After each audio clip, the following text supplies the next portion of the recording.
వేమన శతకం. కులములోననొకడు గుణహీనుడుండినా కులము చెడును వాని గుణము వలన వెలయు చెరకునందు వెన్ను వెడలినట్టు విశ్వదాభిరామ వినురవేమా.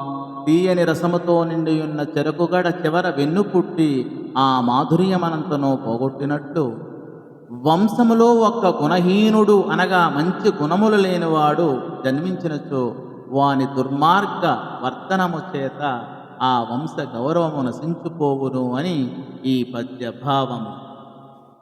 రాముడొకడు పుట్టి రవికులామీడేర్చి కురుపతి జనించి కులము తెరచే నిలను పుణ్య పాపమీలాగు కాడకో విశ్వధావిరామ వినురవేమా.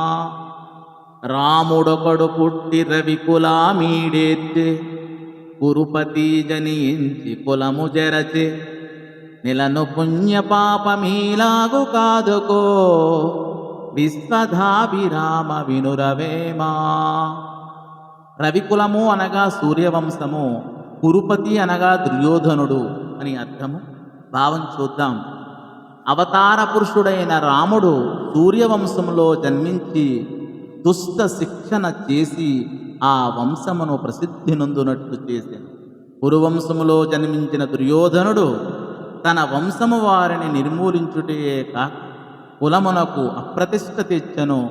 వీరిద్దరను పుణ్యపాపమలిట్టుండువని నిరూపించరి అని ఈ పద్య భావం.